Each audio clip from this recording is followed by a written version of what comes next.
Conductors and insulators के बारे में। वैसे जनरल टॉकिंग में बात किया जाए तो कंडक्टर क्या होता है? What do you mean by conductor? कोई भी सब्सटेंस जो इलेक्ट्रिसिटी फ्लो को अलाउ करे वो कंडक्टर। यस, इलेक्ट्रिसिटी को फ्लो होने देता है, वैसे सब्सटेंस को हम कंडक्टर कहते हैं। अभी तक का हमारा यही नॉलेज है। On the basis of their behavior in external electric field, most of the material can be broadly classified into how many categories? 2 categories। ठीक है, इसके बेस पे बेसिस क्या है कि उनका बिहेवियर एक्सटर्नल इलेक्ट्रिक फील्ड में कैसा होता है, उसके बेस पे 2 टाइप के मटेरियल हम डिस्ट्रीब्यूट कर सकते हैं। पहले टाइप का मटेरियल है उसको क्या बोलेंगे हम लोग? कंडक्टर बोलेंगे। इसके बारे में लोग बता रहे हैं these are the materials or substances which allow large scale physical movement of electric charges through them when an external electric field is applied। अभी आपका दिमाग जो है, आपने जो दिमाग में बांध के रखा था डेफिनेशन, वो डेफिनेशन यहाँ क्लियर कट हो जाती है। उसके अंदर इलेक्ट्रिक फ्लो जब हम करंट पास करेंगे तब होता है, ऐसा नहीं है। उसको हम इलेक्ट्रिक फील्ड में भी अगर रख देते हैं, मतलब मैंने उसको बैटरी नहीं जोड़ा है, कंडक्टर को बैटरी नहीं जोड़ा है, सिर्फ मैंने उसको इलेक्ट्रिक फील्ड में रख दिया है, सिर्फ इलेक्ट्रिक फील्ड में रख दिया है, तब भी उसके अंदर इलेक्ट्रॉन का फ्लो चालू हो जाता है। समझ में आई बात? मान लो कि हमारे यहाँ पर, अभी ध्यान दो, मैं बताता हूँ। मान लो कि हमारी इलेक्ट्रिक फील्ड लाइन जो है ऐसी है, ये पहली फील्ड लाइन है, ये दूसरी फील्ड लाइन है, ये तीसरी फील्ड लाइन है, ये चौथी फील्ड लाइन है। इससे पता ये चल गया, क्या चल गया कि ये इलेक्ट्रिक फील्ड जो है उसका सोर्स पॉजिटिव चार्ज यहाँ पर होगा, बट नहीं चले, ऐसे ही होगा। और ये जो इलेक्ट्रिक फील्ड है उसका सोर्स नेगेटिव चार्ज यहाँ पर होगा, तभी तो ये फील्ड लाइन बन गई, है ना। अब जब मैं यहाँ पर इस जगह पर अगर मैं कोई कंडक्टर रख देता हूँ, ये कंडक्टर रख दिया मैंने, ये मैंने क्या रख दिया? कंडक्टर रख दिया, तो सारे के सारे इलेक्ट्रॉन जो ये कलर के मैं डॉट्स बना के रख देता हूँ, सारे के सारे जो इलेक्ट्रॉन है वो यहाँ पर आ गए। ये जो डॉट्स दिख रहे हैं ना, कौन से कलर के डॉट्स है ये? रेड नहीं है भाई, रेड दिख रहा है, रेड दिख रहा है आपके अंदर। ये डॉट कैसे दिख रहे हैं? ये डॉट कैसे दिख रहे हैं? Light pink. और ये लाइट पिंक क्या है पता है? ये लाइट पिंक जो है ना, वो लाइट पिंक पॉजिटिव चार्ज है। कैसे चार्ज है? पॉजिटिव चार्ज है। और ये चॉकलेट कलर जैसा दिख रहा है, वो नेगेटिव चार्ज है। तो ये कंडक्टर है। ये कंडक्टर इसलिए है क्योंकि मैंने उसको इलेक्ट्रिक फील्ड में रख दिया। जब मैंने इसको इलेक्ट्रिक फील्ड में रख दिया तब उसके अंदर large amount of movement, large scale of physical movement of electric charge हो गया, इसलिए ये कंडक्टर है। क्या मूवमेंट हो गया? तो सारे नेगेटिव चार्ज इलेक्ट्रिक फील्ड के अपोज में चले गए और सारे पॉजिटिव चार्ज इलेक्ट्रिक फील्ड के साथ चले गए। इस तरीके से लार्ज स्केल मूवमेंट हुआ और इसीलिए उसको हम क्या बोलते हैं? कंडक्टर बोलते हैं। तो सबको क्लियर हो गया कंडक्टर क्या होता है। कंडक्टर के एग्जाम्पल्स की बात करते हैं। कौन कौन से एग्जाम्पल दे सकते हैं? Silver, copper, aluminium, graphite, human body, acids, alkalis, ये सब क्या है? All these are conductors. Clear है? चलो, उसके बाद आती है बात इंसुलेटर्स की। किसकी बात आती है? इंसुलेटर्स की। इंसुलेटर्स। अब हम सोचते हैं कि इंसुलेटर क्या होता है। What is insulator?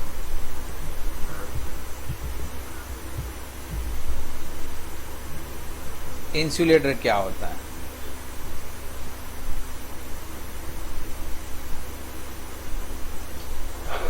जो इलेक्ट्रिक चार्ज के आने पे जिसका मास फिजिकल इलेक्ट्रिक चार्ज बहुत चेंज ना हो, वो इंसुलेटर। हाँ सही है, सही है, सही है, हाँ हाँ सही है। These are the substances which do not always, which do not allow physical movement, which do not allow physical movement of charges. Charges के फिजिकल मूवमेंट को जो अलाउ ही नहीं करता है। ठीक है, एक मिनट में ज़रा पेंट में ये चीज़ को ले लेता हूँ। I am bringing this in paint. अच्छा, हम इसको अभी पेंट में लेके आ गए। हाँ, they are not allowing to move the charge. Charge को मूवमेंट नहीं होने देगा, फिजिकल मूवमेंट नहीं होने देगा। They are not allow physical movement of charge. ठीक है, फिजिकल मूवमेंट ऑफ चार्ज होगा नहीं उसमें। जब उनको इलेक्ट्रिक फील्ड में रखा जाता है तो फिजिकल मूवमेंट नहीं होता है। कौन कौन से एग्जांपल दे सकते हैं? डायमंड है, ग्लास है, वुड है, माइका है, वैक्स है, डिस्टिल वाटर है। ये बहुत ही इंपॉर्टेंट एग्जांपल, डिस्टिल वाटर है, एबोनाइट है। ये सब इंसुलेटर के एग्जांपल है। ठीक है, the rubbed insulator were able to retain charges. ये बहुत ही चैप्टर के बिगिनिंग में देखा था हमने। रब्ड इंसुलेटर जो होते हैं, रब्ड इंसुलेटर, जिस इंसुलेटर को हमने घिसा है दूसरे इंसुलेटर के साथ, उसको हम रब्ड इंसुलेटर बोलते हैं। हमने देखा था एबोनाइट का जो रॉड था उसको हमने सिल्क से हमने रब किया था, है ना। ग्लास रोड को भी हमने रब किया था, है ना। ये पहले चैप्टर की बात है, ये मेरे ख्याल से आपको याद होगी। तो तब हमने देखा था कि ग्लास रोड पॉजिटिवली चार्ज हो गया था, सिल्क क्लोथ जो था वो नेगेटिवली चार्ज हो गया था। ये सब हमने फर्स्ट चैप्टर में देखा था। ठीक है, तो इंसुलेटर की एक कैरेक्टरिस्टिक्स है कि जब उसको रब किया जाता है तो उसके ऊपर चार्ज रिटेन होता है। ठीक है, so they were called dielectrics, इसलिए उनका दूसरा नाम क्या है? Dielectrics. तो क्या डाई इलेक्ट्रिक्स कंडक्टर्स होते हैं? नहीं, डाई इलेक्ट्रिक्स इंसुलेटर्स होते हैं। डाई इलेक्ट्रिक्स क्या होते हैं? इंसुलेटर्स होते हैं। Okay, so the rubbed conductors metals could not retain charge placed on them but immediately drain away the charge, so they are called the non electrics। तो conductor को क्या बोला जाता है? Non electrics. और इंसुलेटर्स को क्या बोला जाता है? Dielectrics. ठीक है, एक है डाई इलेक्ट्रिक्स है और एक है नॉन इलेक्ट्रिक्स। यहाँ तक समझ में आया सबको? Now we are coming to the next topic, free and bound charges। Free charges किसको बोलते हैं एंड बाउंड चार्जेस किसको बोलते हैं? अभी हम ये टॉपिक पढ़ने जा रहे हैं। What are the free charges and bound charges.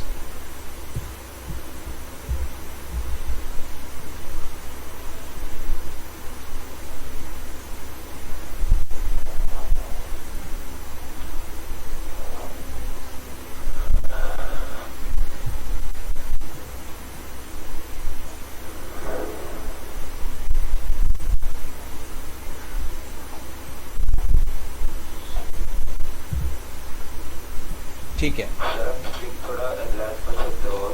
कर सकता हूँ, रुको। दिख नहीं रहा क्या?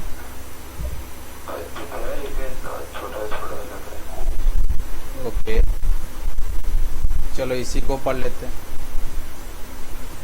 This is better. So free and bound charges. The difference between the electrical behavior of conductors and insulators can be understood on the basis of free and bound charges। Conductor और insulator दोनों कैसे behave करेंगे? कैसे behave करेंगे?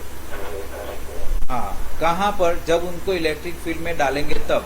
अपने आप behave नहीं करते हैं, उनको इलेक्ट्रिक फील्ड में डालना पड़ता है। जब हम उनको इलेक्ट्रिक फील्ड में डालेंगे तो वो कैसे बिहेव करेंगे, ये हम सीख सकते हैं।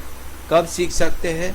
जब हम फ्री और बाउंड चार्जेस के बारे में समझेंगे तभी सीख सकते हैं। तो सबसे पहले समझ लेते हैं फ्री चार्ज क्या होता है और बाउंड चार्ज क्या होता है। In metallic conductors the electrons of outer shell of atom are loosely bound, that is very important, loosely bound. Metallic conductor में आउटर शेल में जो इलेक्ट्रॉन होते हैं वो कैसे होते हैं? लूजली बाउंड होते हैं, loosely bound to the nucleus. They get detached from the atom and move. हाँ, आपकी आ रही है ना? अच्छा, अभी मतलब तेरा कुछ छूट गया क्या?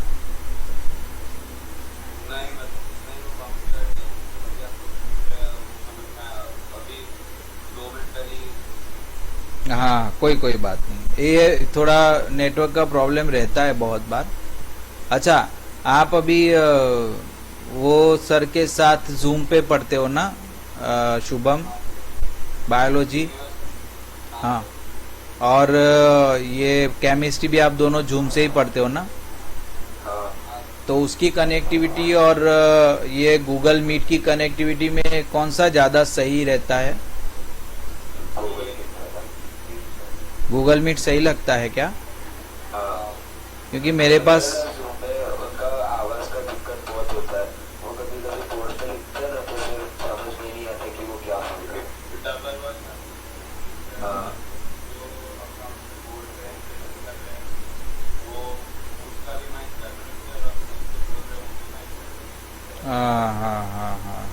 तो अपने तो गूगल मीट पे ही चालू रखेंगे, चलेगा ना? हाँ, चलो। सो हम बात कर रहे थे लूजली बाउंड के बारे में। तो we already studied that the electrons of the outer shell of the atom of conductor are loosely bound. Okay, they get detached from the atom and move among freely inside the metal, almost freely। ये क्या लिखा है? almost। आपके पास book होगी ना, आप book खोल के बैठे होंगे। ऑलमोस्ट फ्रीली मेटल में घूमते रहते, वो डिटेच्ड इलेक्ट्रॉन जो है ना, ऑलमोस्ट फ्रीली घूमते रहते। In an external electric field these free electron drift in the opposite direction of electric field, जैसा कि मैंने पिक्चर ड्रॉ करके आपको बताया था। अभी मैंने मिटा दिया, लेकिन मैंने आपको दिखाया था कि किस तरीके से वो इस तरफ आ गए थे सारे इलेक्ट्रॉन, है ना? आपको याद होगा, अभी मैंने दिखाया था इसके पहले। तो इलेक्ट्रिक फील्ड के ऑपोजिट डायरेक्शन में वो लोग ड्रिफ्ट होते हैं, मतलब बहना शुरू करते हैं। They drift in the opposite direction of electric field. कौन? इलेक्ट्रॉन्स। कौन ऐसा करते हैं? इलेक्ट्रॉन ऐसा करते हैं। हाँ। So the positive ion which consists of nuclei and electrons of inner shell remains held in their fixed position। तो अभी फिक्स्ड पोजीशन पे कौन रह गया? पॉजिटिव आयंस, ठीक है, जो कि कहाँ पर है? न्यूक्लिई में है ना? वो अपनी जगह नहीं छोड़ते, वो तो वहीं के वहीं रहते हैं। तो this immobile charges constitute bound charges. ये जो इमोबाइल मतलब जो घूम नहीं पा रहे हैं, विच कैन नॉट ड्रिफ्ट, जो घूम नहीं पा रहे हैं, वो बाउंड चार्जेस है। और ये जो इलेक्ट्रॉन है जो आउटर शेल में है, वो जो घूम पा रहे हैं, वो फ्री चार्जेस है। तो पॉजिटिव आयंस बाउंड चार्जेस होते हैं और नेगेटिव इलेक्ट्रॉन्स फ्री चार्जेस होते हैं। आर यू गेटिंग और नॉट? देखो यहाँ पर आप देखो, इन इलेक्ट्रोलाइट कंडक्टर्स, सबसे पहली बात, what is electrolyte conductors? Electrolytic conductors का मतलब क्या हो गया? केमिस्ट्री पढ़ते हो आप, तो उसमें इलेक्ट्रोलाइट पढ़ा था आपने, सेल के बारे में पढ़ा था 11th में, 12th में पढ़ लिया, अभी सर सिखा रहे। अच्छा, तो उसमें इलेक्ट्रोलाइट होता है, इलेक्ट्रोलाइट क्या होता है वो?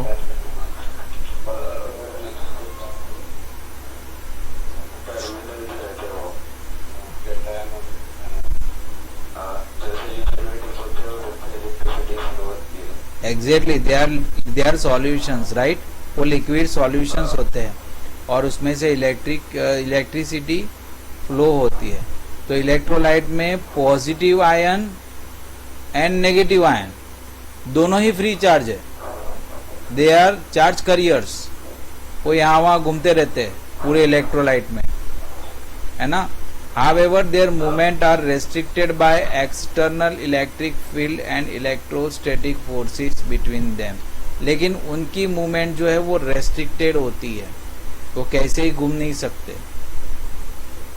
वो एक्सटर्नल इलेक्ट्रिक फील्ड और इलेक्ट्रोस्टैटिक फोर्स के बीच से उसके ऊपर डिपेंडेंट रहते हैं, उसके ऊपर रेस्ट्रिक्टेड रहती है।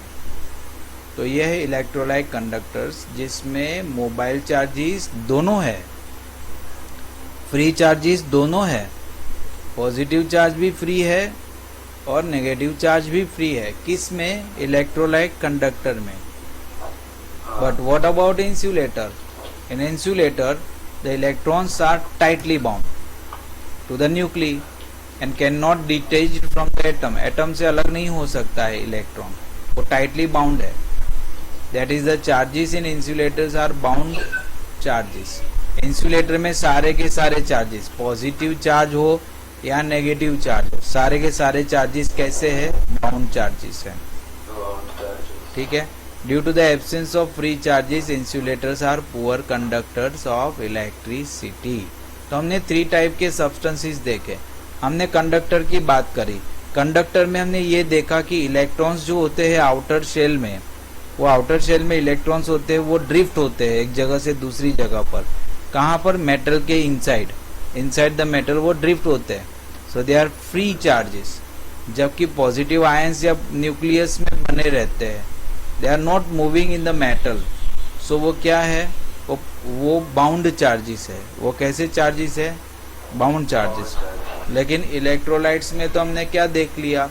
Positive as well as negative, both the ions are free charges,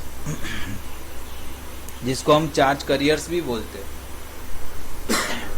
जबकि इंसुलेटर में क्या देख लिया हमने? ना इलेक्ट्रॉन ना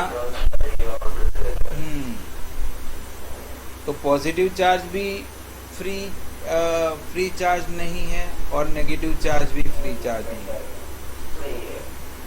ठीक है ना।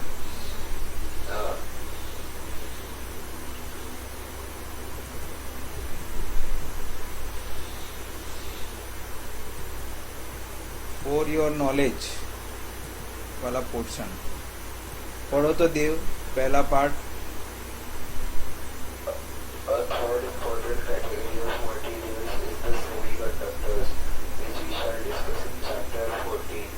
ठीक है, तीसरा भी कैटेगरी होता है। कंडक्टर और इंसुलेटर के बीच में एक तीसरा कैटेगरी भी होता है जिसका नाम है semiconductor. We will learn this in chapter number 14। Okay, Shubham second पढ़ो।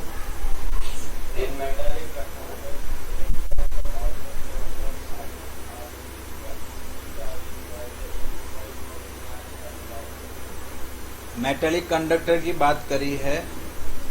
दे are telling that electrons in the outer shell are free charges while the immobile positive ions are bound charges. चलो देव आगे पढ़ो।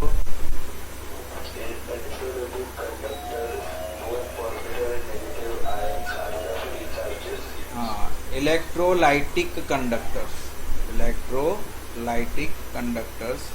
both positive and negative ions are the free charges.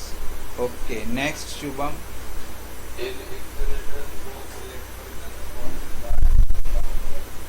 Insulator में bound charges कौन कौन है? दोनों, electrons भी और पॉजिटिव आयंस भी, ठीक है ना। चलो देव आगे पढ़ो।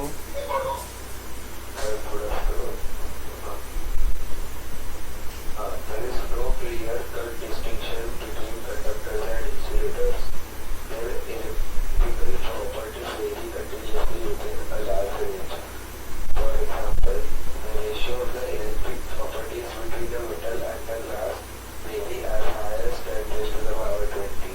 हाँ, मतलब क्लियर कट डिस्टिंक्शन नहीं है कि भैया इसको कंडक्टर कहते हैं या इसको इंसुलेटर कहते हैं, ऐसा नहीं है। जो कंडक्टर होता है वो लेस इंसुलेटर होता है और जो इंसुलेटर होता है वो लेस कंडक्टर होता है। मतलब कंडक्टर में भी इंसुलेटर तो है ही, लेकिन वो बहुत कम मात्रा में है। बात समझ में आई? ये तो ऐसी बात है कि गिलास आधा भरा हुआ है कि आधा खाली है। कोई बोलता है कि ये गिलास आधा खाली है तो दूसरा बोलेगा नहीं ये तो भरा हुआ है आधा। तो अगर देव ने बोल दिया कि भाई कॉपर तो गुड कंडक्टर है, तो शुभम बोलेगा ठीक है वो लेस इंसुलेटर है। बात तो एक ही हो गई। तो मतलब ऐसी कोई क्लियर कट डिस्टिंक्शन नहीं है कंडक्टर और इंसुलेटर के बीच में। जो गुड कंडक्टर होता है वो बैड इंसुलेटर होता है और जो गुड इंसुलेटर होता है वो बैड कंडक्टर होता है। बस इतना ही है, यही मेन चीज है। इसलिए बताया गया कि ग्लास और मेटल के बीच में 10⁻20 जितना प्रॉपर्टी डिफरेंस आ जाता है, रेशियो इतना बड़ा हो जाता है। ठीक है, चलो अब हम बिहेवियर की बात आते हैं। Behaviour of conductors in electrostatic field. इसमें अलग अलग केसेस बन जाते हैं। ठीक है,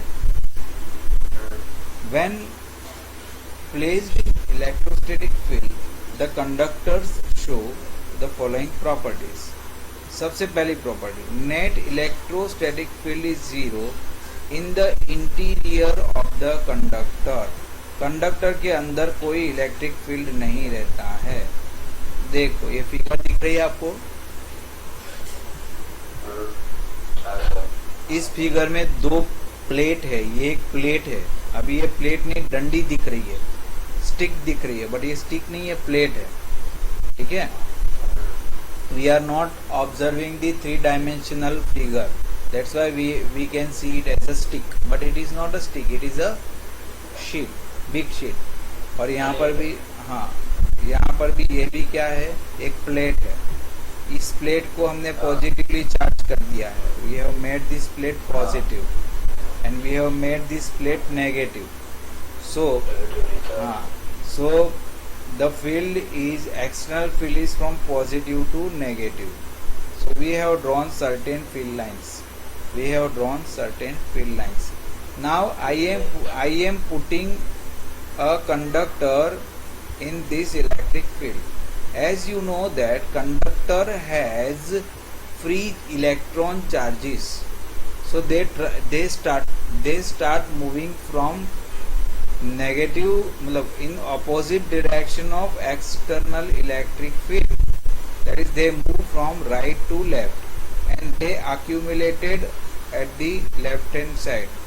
Left hand side पे सारे इलेक्ट्रॉन accumulate हो गए and because of that right hand side of that conductor becomes positively charged. But उसके इनसाइड तो इलेक्ट्रिक फील्ड 0 हो जाएगी। उसके इनसाइड इलेक्ट्रिक फील्ड कितनी हो जाती है? 0 हो जाती है। अंदर कोई फील्ड लाइंस आपको देखने को नहीं मिलेगी। There would not be any field lines inside the conductor. Conductor के अंदर की तरफ कोई भी फील्ड देखने को नहीं मिलेगी, क्योंकि ये जो नया नेगेटिव चार्ज यहाँ पर एक्यूमुलेट हुआ है और यहाँ पर जो पॉजिटिव चार्ज एक्यूमुलेट हुआ है, उस वजह से जो इंटरनल इलेक्ट्रिक फील्ड बन गई है, ये जिसको हम बोलेंगे इंड्यूस्ड इलेक्ट्रिक फील्ड, IND लिखा हुआ है।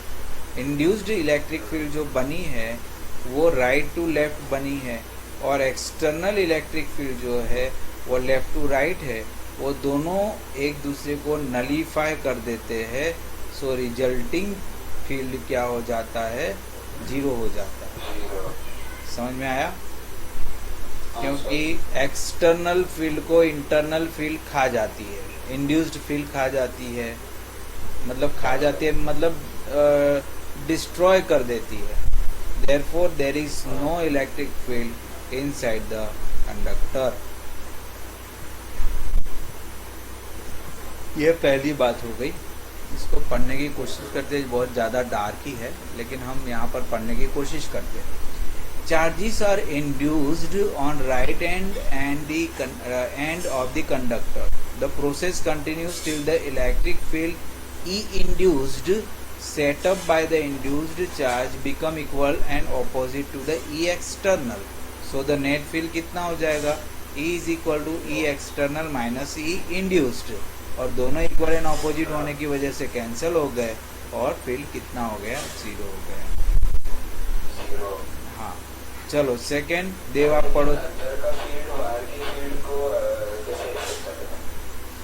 अंदर का फील्ड बाहर के, देखो ये फील्ड लाइन तो एक्चुअली हमने यहाँ ड्रॉ नहीं करी है, लेकिन ये तो ड्रॉ अंदर होके ही जा रही थी।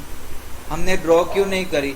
तो जितनी फील्ड लाइन अंदर होके जा रही थी उस फील्ड लाइन को ये अंदर जो प्लस और माइनस इंड्यूस्ड हो गए हैं उसकी फील्ड लाइन ने नाबूद कर दिया, कैंसिल कर दिया।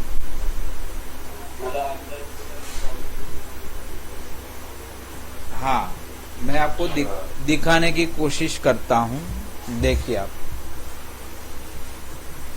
2 मिनट लगेंगे।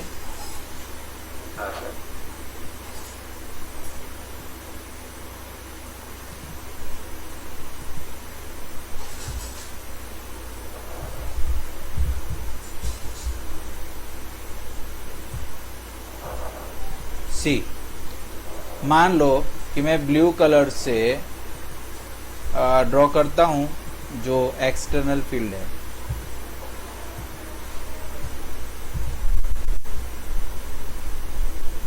जोड़ दी मैंने, सारी एक्सटर्नल फील्ड जो है मैंने जोड़ दी, कंडक्टर में से पास करवा दी। वैसे ये सिर्फ हमारे समझने के लिए है, ऐसे कुछ पास होता नहीं है, पहली बात आपको बता दूं, ऐसे कुछ पास होने भी नहीं वाला है, ठीक है। सिर्फ हम अपने समझने के लिए ड्रॉ कर रहे हैं। लेकिन ये जो बॉक्स था वो क्या था?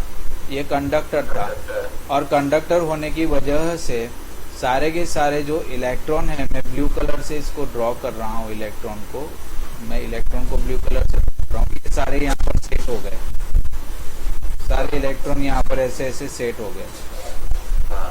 हो गए कि नहीं हो गए? हाँ, अब सारे इलेक्ट्रॉन यहाँ सेट हो गए, तो उस वजह से यहाँ पर वो क्या छोड़ गए? पॉजिटिव चार्ज छोड़ के चले गए। ऐसे पॉजिटिव चार्ज यहाँ पर छोड़ के चले गए। इस वजह से क्या होगा?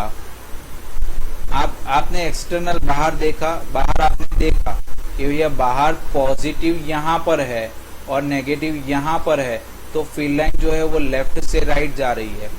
लेकिन अंदर की तरफ आपने क्या देखा? पॉजिटिव यहाँ पर है और नेगेटिव यहाँ पर है, तो अंदर के लिए भी कोई ना कोई फील्ड बनेगी, और वो जो फील्ड है वो बाहर की फील्ड से उल्टी बनने वाली है, ऐसे बनेगी, इस डायरेक्शन में बनेगी। तो ये ऑरेंज कलर की जो फील्ड बनी है, मैंने अभी बनाई है, वो ब्लू कलर की फील्ड को खा जाएगी अपने आप, क्योंकि दोनों इक्वल एंड ऑपोजिट है, ठीक है। इसकी वजह से इंटरनल मतलब अंदर की तरफ टोटल फील्ड एक्सटर्नल टोटल ई कितना हो गया? 0 हो गया ना, ये 0 हो गया। आप क्लियर हो गया आपको? तो इस तरीके से कंडक्टर के अंदर, इनसाइड द कंडक्टर, कोई इलेक्ट्रिक फील्ड होती नहीं है। चलो सेकंड पढ़ो देव।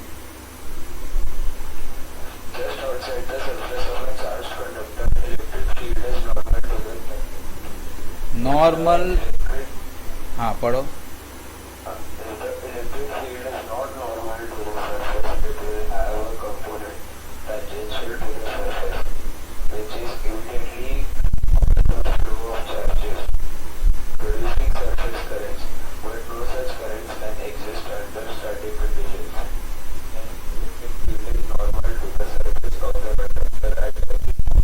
दूसरी बात यह हो गई, पहली बात हमने क्या देखी?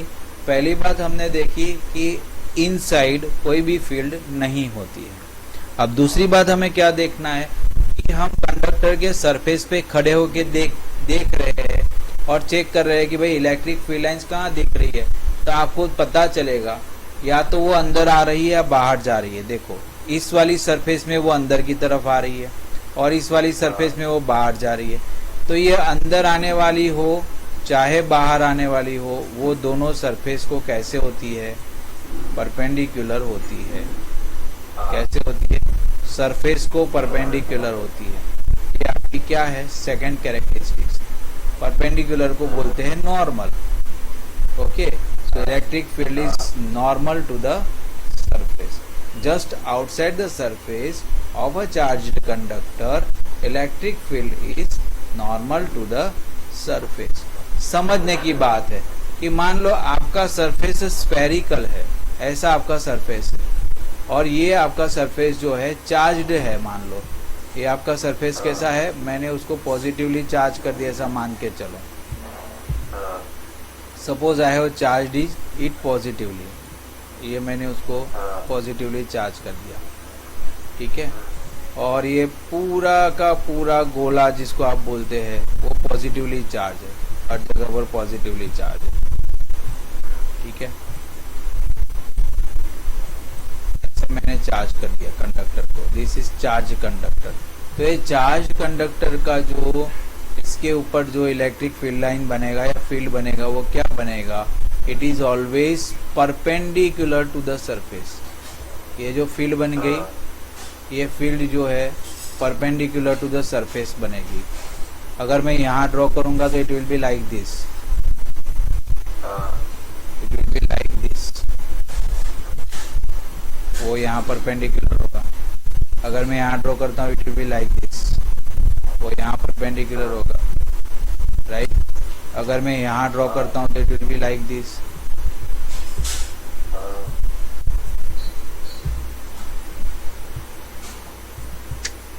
पेंसिल से नहीं हो रहा है, इससे करेंगे। It would be like this, this would be like this, this would be like this. समझ में आएगी नहीं बात। हर जगह पर कैसा बनेगा, परपेंडिकुलर बनेगा, सरफेस को परपेंडिकुलर बनेगा। चलो थर्ड, शुभम बताओ।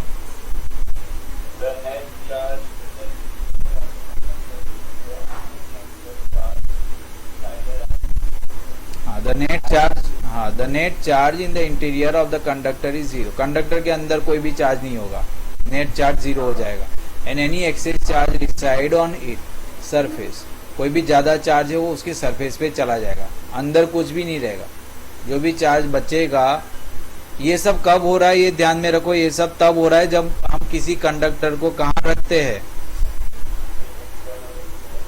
एक्सटर्नल इलेक्ट्रिक फील्ड में रखते हैं, तब हो रहा है ये सब।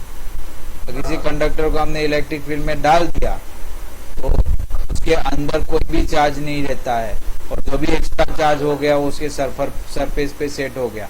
मतलब जब हमने 2 प्लेट वाली चीज करी थी, ये 2 प्लेट वाली चीज में सारा चार्ज इधर सरफेस पे आ गया, बीच में कुछ नहीं, बीच में कोई चार्ज नहीं, सारा का सारा चार्ज सरफेस पे आ जाता है। Got it. चलो, ऐसा क्यों होता है? As shown in figure number 2.41, consider a conductor carrying an excess charge Q with no current flowing through it. Choose a Gaussian surface inside the conductor just near its outer boundary. As the field E is equal to 0 at all points inside the conductor, the flux phi E through the Gaussian surface must be 0. And according to the Gauss theorem, phi E is equal to integration of E ds, which is equal to Q upon epsilon naught. So phi E is equal to 0, phi E is equal to 0, so Q is equal to 0. यहाँ पर एक figure से ये समझाने की कोशिश करी है। चार्जिस सारा कहाँ पर है, सरफेस पे है। इलेक्ट्रिक फील्ड क्या है, ऐसे परपेंडिकुलर है, सरफेस के परपेंडिकुलर है, इनसाइड कोई चार्ज नहीं है। मान लो कि इस कंडक्टर के अंदर की तरफ मैं डॉटेड लाइन की गाउसियन सरफेस लेता हूँ, इस गाउसियन सरफेस के अंदर कोई चार्ज नहीं है, तो गाउस के थ्योरम के हिसाब से हम जानते हैं integration of D E D S is equal to sigma Q upon epsilon naught. तो सिग्मा क्यू 0 है, सिग्मा क्यू 0 है तो फिर इसका ई भी 0 हो जाएगा। Hence there can be no charge in the interior of the conductor because the Gaussian surface lies just near the outer boundary. The entire excess charge Q must reside at the surface of the conductor. समझ में आया? चलो देव पढ़ो। then we know the so वो बोलो या फिर इसका सोच से पढ़ना चालू कर दो. Fourth Potential is constant within and on the surface of a conductor. मतलब नहीं, रहने वो मत पढ़ो. सरफेस जो होती है ना वो इक्वी पोटेंशियल होती है, मतलब पोटेंशियल पूरी सरफेस पे सेम रहेगा हर जगह पर, ठीक है. क्यों? क्योंकि इलेक्ट्रिक पोटेंशियल का ग्रेडियंट जो होता है वही उसका नेगेटिव ही ई होता है, तो E is equal to minus dV by D R. But inside the conductor E तो जीरो है, so dV by D R zero है, तो V क्या हो गया? कांस्टेंट हो गया. समझ में आई बात? जब भी dV बाई डी आर कोई भी किसी का भी रेट चेंज जीरो हो जाएगा तो वो कांस्टेंट हो जाता है.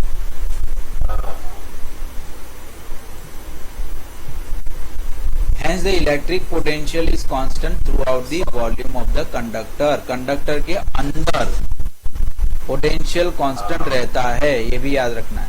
And has the same value as inside the surface.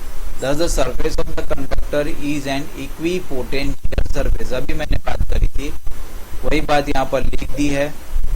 Surface of the conductor is an equipotential surface. The conductor is charged. There exists an electric field normal to the surface. This indicates that the potential on the surface will be different from the potential at point just outside the surface. ठीक है, surface पे potential अलग होता है और surface के बाहर अलग होता है. क्लियर? श्योर? आगे फिफ्थ पढ़ो तो शुभम.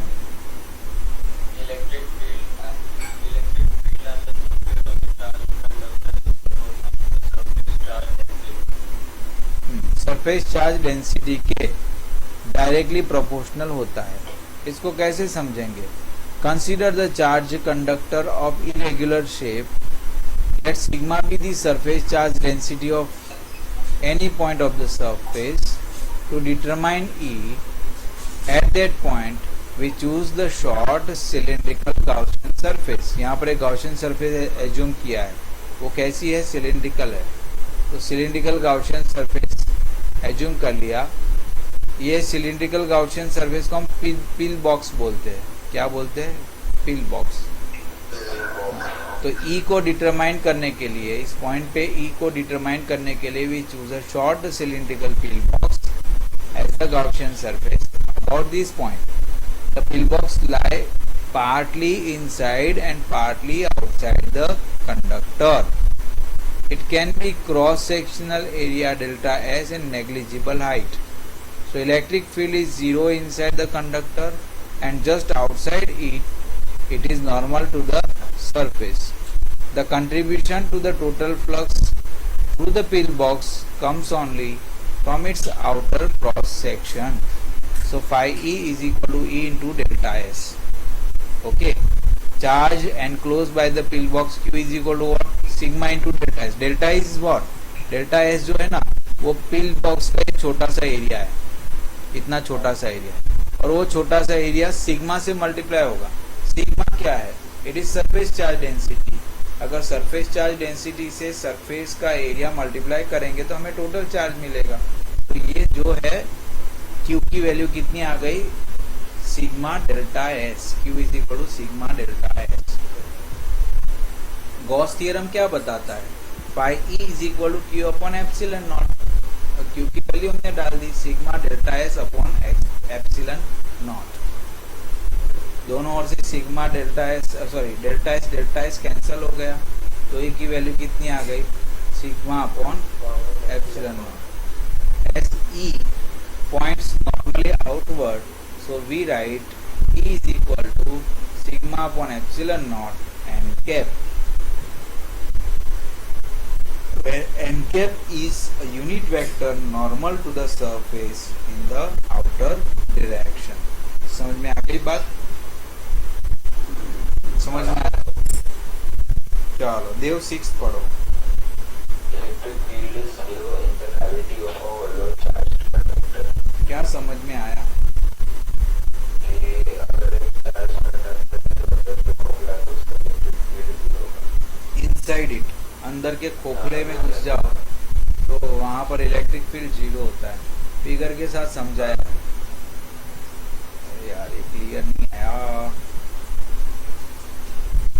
थोड़ा थोड़ा तो दिख रहा है ना। हाँ सर। ये आउटर है, ये इनर है। आउटर को पॉजिटिवली चार्ज कर दिया, इनर को नेगेटिवली चार्ज, अपने आप हो ही जाएगा वो तो, ठीक है।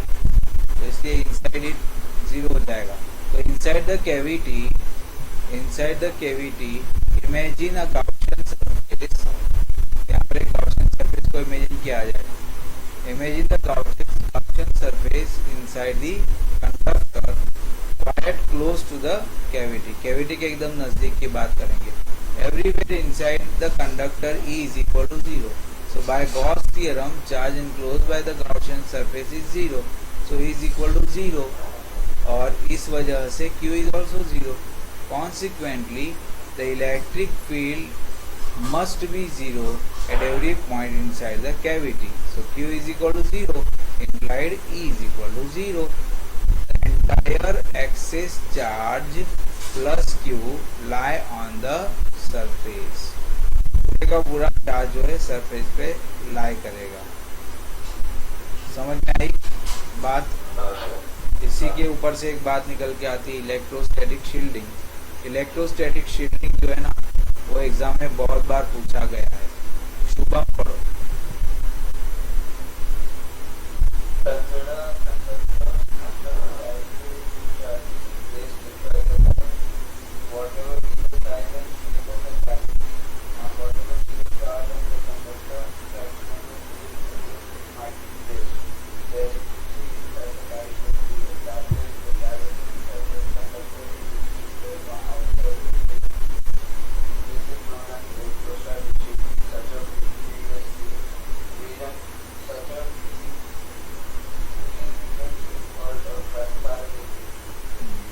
तो देव क्या समझ में आया? शुभम ने जो पढ़ा उसमें क्या समझ में आया?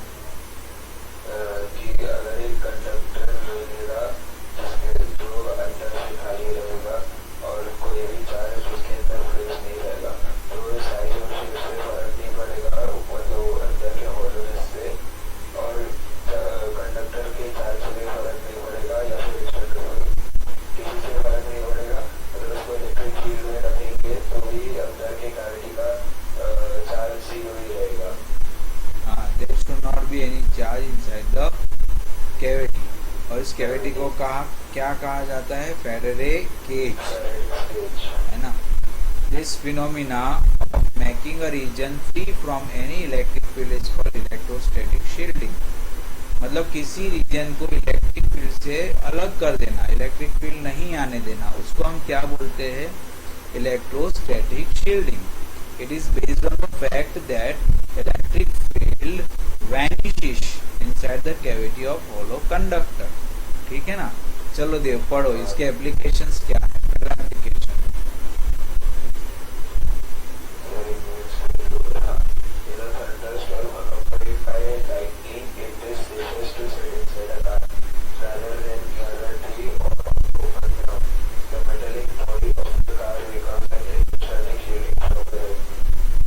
लाइटनिंग उस कार के ऊपर गिरेगी तो कार के बॉडी को चार्ज करेगी, अंदर को कुछ नहीं होने वाला, अंदर कोई फील्ड नहीं आएगी।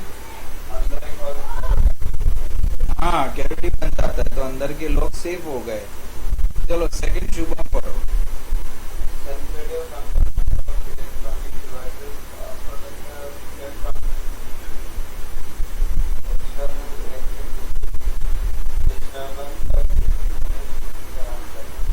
उनको मेटल शीट से बाउंड किया जाता है। सेंसिटिव जो कंपोनेंट होते हैं ना इलेक्ट्रिक डिवाइस के, जो भी जैसे कि हमारा गैल्वेनोमीटर है या वोल्टमीटर है, लैब में जो होते हैं ना कंप्यूटर अपने जो फिजिक्स के लैब में, तो उनको क्या होता है? मेटल शील्डिंग से शील्ड किया जाता है।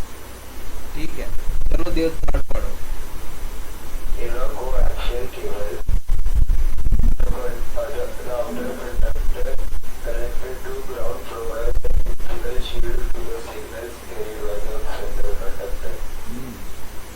कोएक्सियल केबल किसने देखा है किसी ने?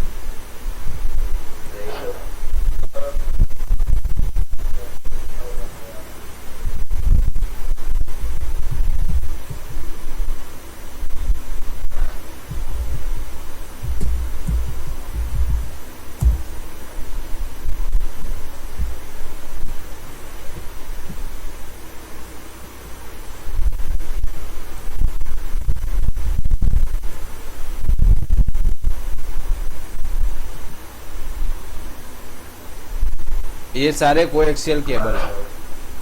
हाँ देखा है देखा है देखा है।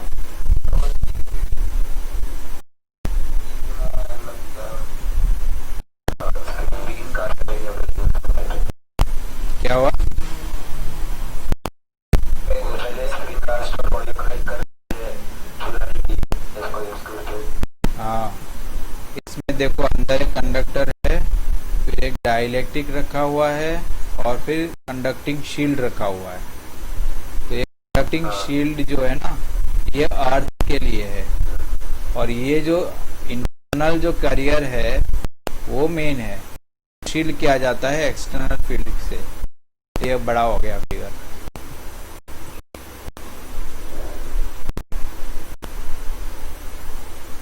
समझ में आया? हाँ सर।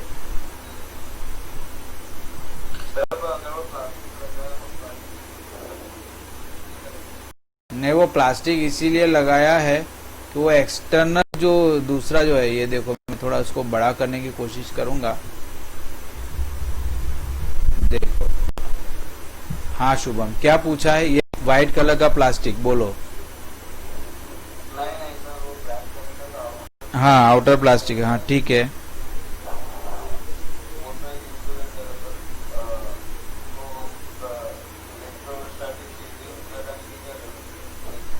नहीं, ये इंसुलेटर है ना, लेकिन इलेक्ट्रिक फील्ड लाइंस तो इंसुलेटर के अंदर भी घुस जाती है ना।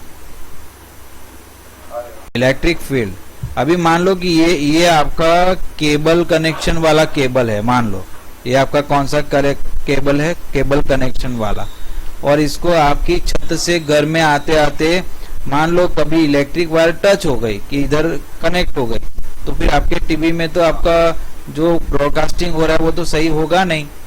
तो मान लो उस इलेक्ट्रिक फील्ड की वजह से, जो भी इलेक्ट्रिक फील्ड की वजह से ये जो हुआ है, ये जो सिल्वर कलर का कोटिंग दिख रहा है, उसके अंदर जो भी फील्ड जनरेट हुआ है उससे ये अंदर वाला बचा रहता है, क्योंकि वो कैविटी के अंदर है। ये अंदर वाला कॉपर वायर जो है वो बचा रहता है, इसलिए आपके टीवी पे कोई डिस्टरबेंस नहीं आएगा। आप समझ में आई बात? ये बात है। तो coaxial cable, the outer conductor connected to ground provides an electrical shield to the signals carried by the central conductor. Central conductor signal को ले जाता है और आउटर कंडक्टर जो है वो इलेक्ट्रिक शील्ड प्रोवाइड करता है। जो हमने फिगर अभी देखा था उसमें जो सेंट्रल कंडक्टर है ना, वो सेंट्रल कंडक्टर जो है वो तो ले जाएगा सिग्नल को, और ये जो आउटर कंडक्टर है, ये आउटर कंडक्टर शील्ड प्रोवाइड करता है। ठीक है ना? चलो, फॉर योर नॉलेज, चलो देव पढ़ो पहला।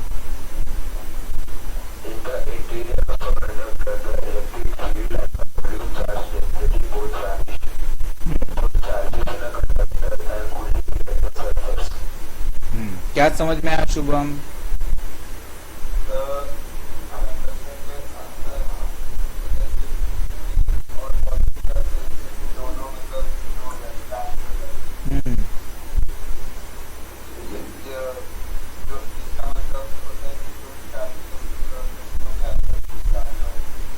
कंडक्टर के सरफेस पे ही हो सकता है और कहीं हो ही नहीं सकता। चलो अभी शुभम पढ़ो दूसरा।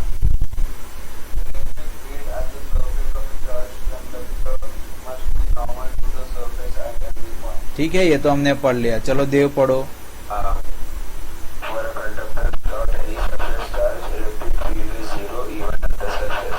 हाँ, क्या लिखा हुआ है? Conductor without any surface charge. Surface पे कोई चार्ज है ही नहीं तो इलेक्ट्रिक होगी नहीं, जीरो हो जाएगी। चलो Shubham.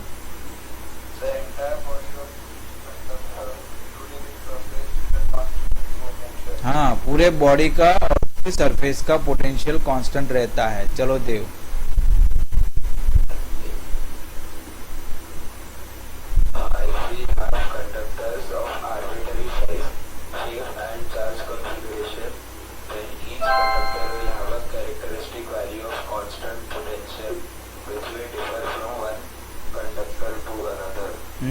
We have a conductors of arbitrary size, सबकी साइज अलग अलग होती है, शेप अलग अलग होते हैं, कॉन्फ़िगरेशन अलग अलग होते हैं। इसकी वजह से क्या होता है, ईच कंडक्टर विल हैव अ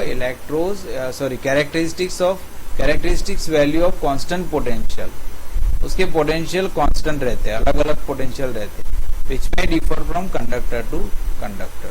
चलो नेक्स्ट शुभम।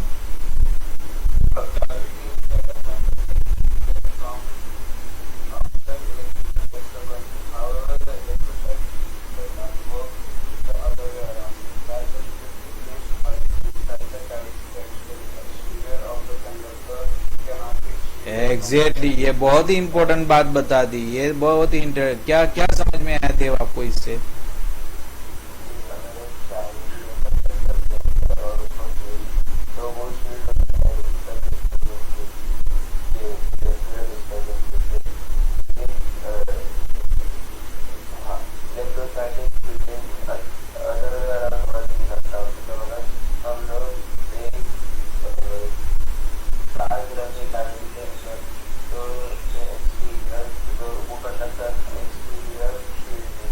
हाँ, एक्सटीरियर फील्ड में शील्डिंग नहीं हो सकता, एक्सटीरियर फील्ड तो खुली रहेगी, वहां पर फील्ड बन सकता है। ठीक है, यहाँ तक हम अपना काम रखते हैं। ठीक है, अब बेस्ड ऑन दिस कुछ क्वेश्चंस जो है वो होमवर्क के लिए आएंगे। कहाँ पर आएंगे? हाँ, ई लर्निंग पर आएंगे। आज जो टॉपिक हमने पढ़ा है उसके बेस पे कुछ एक क्वेश्चन जो है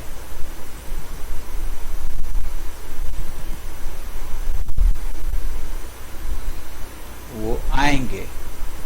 देखो ये सब तो अभी मैंने 11 से दिए थे आपको, 11 क्वेश्चन दिया था, ये दिया था मैंने, अपलोड कर दिया है, ये भी अपलोड कर दिया है, ये सारा अपलोड कर दिया है। अब हम 35 तक अपलोड किया था मैंने, अब मैं आज क्या अपलोड कर दूंगा, 36, 37, 38, 39। ठीक है, फिर बस 39 तक, इतने ही आएंगे, लेकिन वो जल्दी जल्दी करने हैं, वो जल्दी जल्दी करने हैं भैया, ज़्यादा नहीं आएंगे, 1, 2, 3 और 4 ही आएंगे।